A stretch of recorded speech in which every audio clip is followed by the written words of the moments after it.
मित्रांनो, मी आज बनवतोय पुण्याचा वर्ल्ड फेमस असा सेवपावची रेसिपी। आता हे सेवपाव पुण्यामध्ये प्रत्येक गल्लीबोळामध्ये गाड्यावरती खायला भेटतो, एकदम टेस्टी लागतो।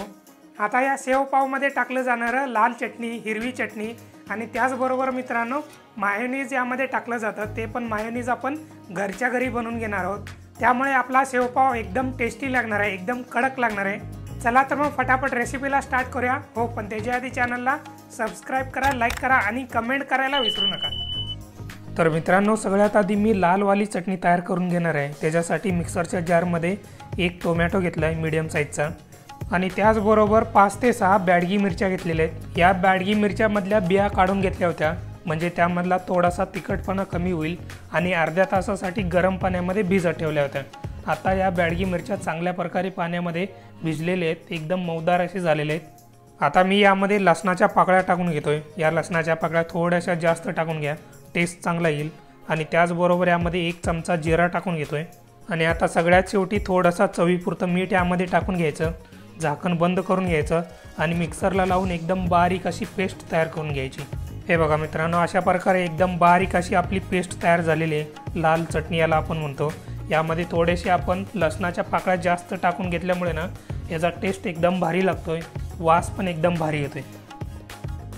आता मी हिरवी चटणी तयार करून घेणार आहे।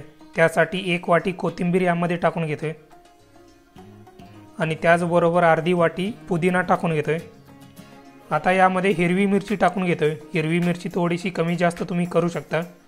आता यामध्ये 1 चमचा जिरा आणि त्याचबरोबर 1 इंच आलं, थोडंसं मीठ टाकून घेतोय चवीपुरतं आणि आता सगळ्यात शेवटी थोडीशी दही। अशा प्रकारे थोडीशी दही टाकल्यामुळे ना चटणीमध्ये थोडासा क्रीमीपणा येतो आणि त्याचबरोबर टेस्ट पण एकदम भारी येते। हे बघा मित्रांनो, अशा प्रकारे एकदम मस्तपैकी बारीक अशी पेस्ट तयार करून घेतली। मस्तपैकी एकदम टेस्टी अशी हिरवी चटणी रेडी झालेली आहे। मित्रांनो, आता आपण मायोनीज तयार करून घेतोय। हे सगळ्यांना आवडतं, पण तेवढंच अनहेल्दी आहे। खाताना थोडंसं कंट्रोल ठेवा स्वतःवरती। आता मी यामध्ये 1 वाटी तेल टाकून घेतलेलं आहे। आता त्याचबरोबर 1 वाटी दूध यामध्ये टाकून घेतोय। आता यामध्ये टाकून घ्यायचं आहे चवीपुरतं मीठ। आता यामध्ये थोडासा लिंबाचा रस टाकून घ्यायचा आहे आणि आता सगळ्यात शेवटी थोडासा व्हिनेगर यामध्ये टाकून घेतोय। व्हिनेगर टाकून झाल्यानंतर इथं मी एक ब्लेंडर घेतलेलं आहे। या ब्लेंडरनी चांगलं हे मिक्स करून घ्यायचं आहे आपल्याला। मित्रांनो, यामध्ये जे दूध आपण वापरतो ना ते एकदम थंडगार असं दूध वापरायचं आहे, नॉर्मल टेम्परेचरवालं नाही वापरायचं, एकदम चिल्ड असलं पाहिजे दूध। या ब्लेंडरनी चांगलं याला ब्लेंड करून घ्यायचं आहे 2 ते 3 मिनटासाठी चांगलं। जसं तुम्ही याला ब्लेंड करत राहता ना तसं थोड्या वेळानंतर हे घट्ट व्हायला चालू होतं। पहिल्यांदा 2 ते 3 मिनटासाठी चांगल्या प्रकारे ब्लेंड करून घेतलात ना, आता यामध्ये परत 1 वाटी तेल टाकून घ्यायचं आहे। तेल टाकून परत याला चांगल्या प्रकारे ब्लेंड करून घ्यायचं आहे। म्हणजे आपण यामध्ये टोटल 2 वाटी तेल टाकलेले आणि 1 वाटी दूध टाकलेले। म्हणूनच मित्रांनो, तुम्हाला सुरुवातीलाच सांगितलं होतं की मायोनीज हे खूप अनहेल्दी असतं। मायोनीज खाण्याच्या वरती ना आपल्याला कंट्रोल हे ठेवायलाच पाहिजे। मी असं नाही म्हणत आहे की आपण जे बनवलेलं मायोनीज आहे ना तेच फक्त अनहेल्दी आहे। दुकानातलं जे आणता ना तुम्ही ते पण एकदम अनहेल्दी असतं, त्यामध्ये पण पाम ऑइल सगळ्यात जास्त असतं आणि त्याचबरोबर त्यामध्ये प्रिझर्वेटिव्ज आणि ॲडिटिव्ज पण भरपूर सारे असतात। हे बघा मित्रांनो, 5 ते 6 मिनटासाठी चांगल्या प्रकारे ब्लेंड केल्यानंतर अशा प्रकारे आपला मायोनीज रेडी झालेला आहे। एकदम क्रीमी टेक्स्चर आहे, टेस्टला एकदम भारी झालेलं आहे। तर मित्रांनो, अशा प्रकारे लाल चटणी, हिरवी चटणी आणि मायोनीज तयार करून झालेलं आहे। आता आपण ॲक्च्युअल सेवपाव तयार करायला स्टार्ट करूया। आता मी इथं घेतलेलं आहे बन पाव, याला आपण बर्गर बन पण म्हणतो। हे मी अशा प्रकारे कट करून घेतो मधून। आता या बनवरती ना चटण्या लावून घ्यायच्या, हिरवी चटणी आणि लाल चटणी आपण जी बनवून घेतली ती। तुम्हाला चटण्या जशा आवडतात ना तशा प्रकारे तुम्ही कमी जास्त करून घेऊ शकता आणि चांगल्या प्रकारे लावून घ्या दोन्ही साईडनी।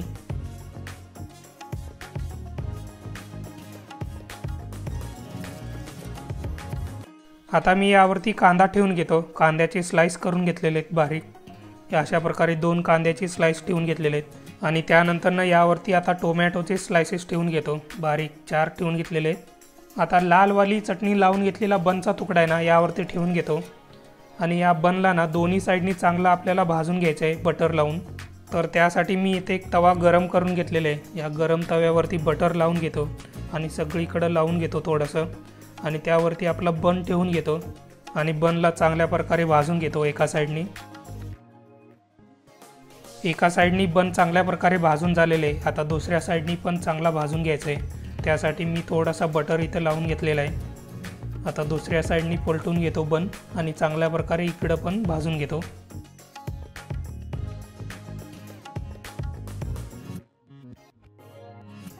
आता एकदा का बन दोन्ही साईडनी चांगला भाजून झालं ना बटरमध्ये, तर मग तव्यावरून बन काढून घ्यायचा।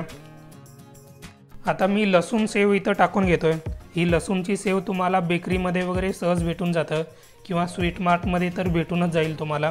टेस्टला एकदम भारी असतं, कुरकुरीत लागतं। आता या सेववरती टाकून घ्यायचं आहे मायोनीज। तुम्हाला जेवढा मायोनीज लागतं तेवढा टाकून घ्यायचं यावरती मस्तपैकी। आणि त्याचबरोबर यावरती तुम्ही टोमॅटो सॉस पण टाकून घेऊ शकता पाहिजे असेल तर।